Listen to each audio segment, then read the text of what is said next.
Hai Voices, balik lagi sama gue Vino Justian. Jadi bisnis kelas hari ini gue mau langsung to the point. Nah, bagi sebagian teman-teman nih yang bingung di rumah mau ngapain aja, kalian bisa banget nih menjadikan the power of emak-emak.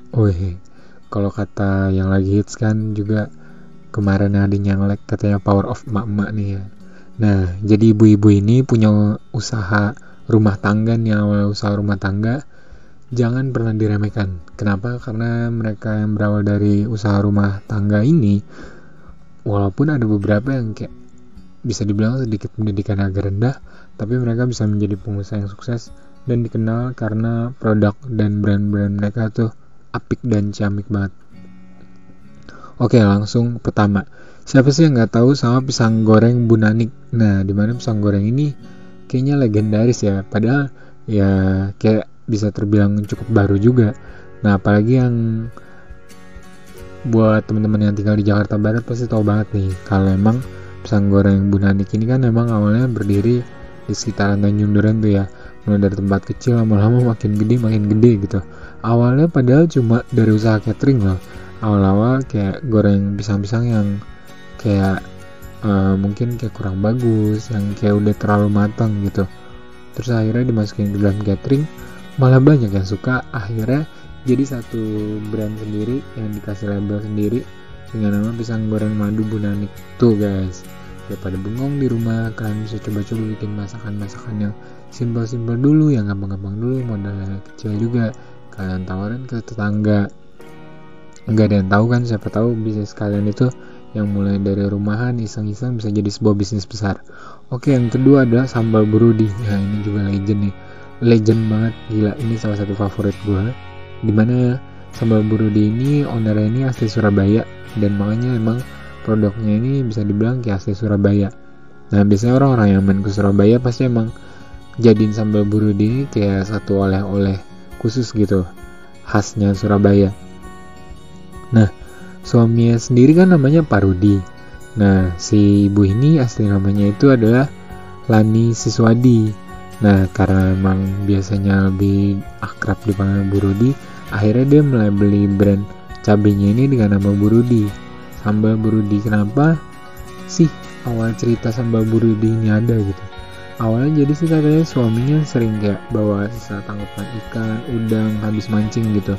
Akhirnya daripada dibiarin kelamaan dan akhirnya busuk basi, akhirnya diolah menjadi sambal yang diulek bersama sisa umpan, kemudian dikemas secara menarik gitu, dan akhirnya dilabelin nasi sambal udang. Akhirnya lebih dikenal sebagai sambal burudi. Ini emang salah satu legend banget ya. Nah, ada lagi namanya Raja Pisang Nugget, sempat viral nih sekitaran tahun 2017 kalau nggak salah.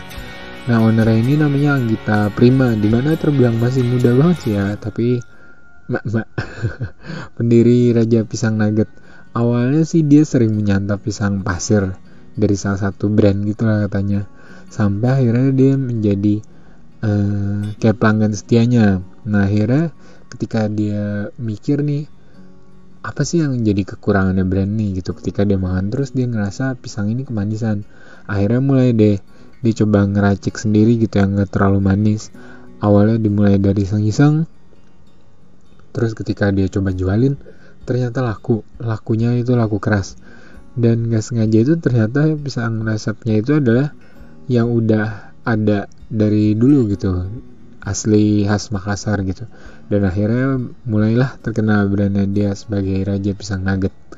Nah, menarik banget kan ya, ada dua pisang tuh, ada pisang goreng madu Bu Nanik dan ada Raja Pisang Nugget. Nah, kalau ini nih lebih kayak asik lagi, lebih kekinian, jadi kayak emak-emak yang inovatif banget. Treat Ink Cheesecake in Jar. Nah, jadi Treat Ink Cheesecake in Jar ini adalah cheesecake yang dikemaskan dalam jar atau kaca tertutup. Kreasi kue ini awalnya dari bisnis rumah tangga, sempat viral kurang lebih tahun 2015 ya. Pendirinya bernama Sally Sour. Bukan, itu mah brand lain ya, ngaco banget. Nah, awalnya si Ibu Sally ini adalah karyawan yang berganti profesi jadi ibu rumah tangga. Nah, dia juga awalnya iseng-iseng ya punya ide bikin makanan manis yang gak terlalu manis dan gampang dikonsumsi, juga harganya terjangkau. Makanya kenapa treatment cheesecake Injar ini harganya masih terbilang cukup murah dibandingkan para pesaing-pesaingnya. Dan dia sebagai inovator juga emang dia kayak mungkin kayak mencantumkan diri ataupun memposisikan diri sebagai brand yang emang mau manis, gampang didapat dan emang murah gitu. Makanya dia kayak menjaga tagline-nya itu kali ya, semacam arwah bisnisnya itu sendiri ataupun kayak identity bisnisnya itu sendiri. Nah yang terakhir adalah ini yang cukup menarik, Catering Yuveto Bandung. Nah kalau Catering Yuveto ini lebih legend lagi karena udah berdiri sejak tahun 1972 dan masih laris nih sampai sekarang. Pendirinya itu namanya Ibu Wati Hendarwati yang lahir sekitaran tahun 47. Awalnya usaha catering ini katanya sih benar-benar nggak sengaja banget.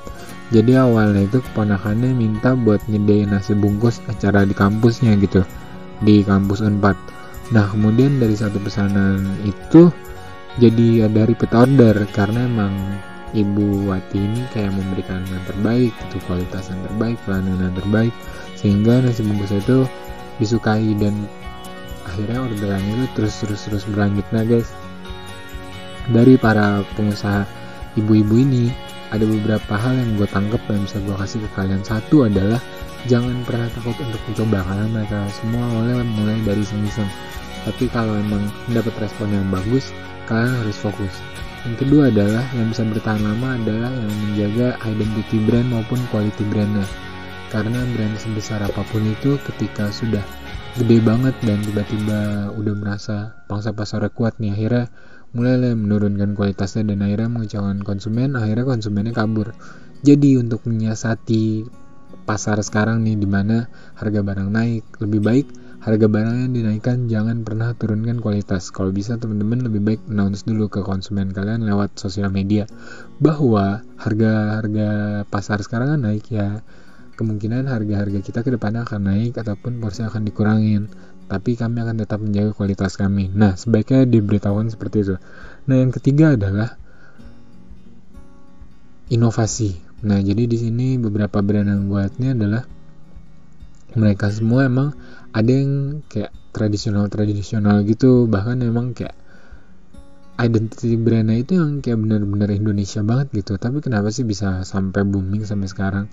Apa sih yang ngebedain mereka? Mereka punya identity brand yang kuat, mungkin dari segi cita rasa, mungkin dari segi pengolahan, mungkin dari segi TQM, bisa dibilang jadi kayak total quality management gitu. Jadi emang keseluruhannya gitu, mau mereka sudah branding, mau mereka memberikan lahan untuk distributor, mau mereka memberikan lahan untuk reseller, mereka selalu menjaga kualitasnya dengan baik. Nah kayak nomor 2 tadi sih ya. Jadi teman-teman, untuk kalian yang mau mencoba untuk mulai berbisnis, gak ada salahnya mulai dari iseng-iseng, mulai dari nol, coba terus, jangan pernah gagal walaupun jatuh. Nah karena setiap pengusaha hebat itu mereka pasti gak jatuh 1-2 kali, bahkan mungkin berkali-kali. So see ya, stay tune terus di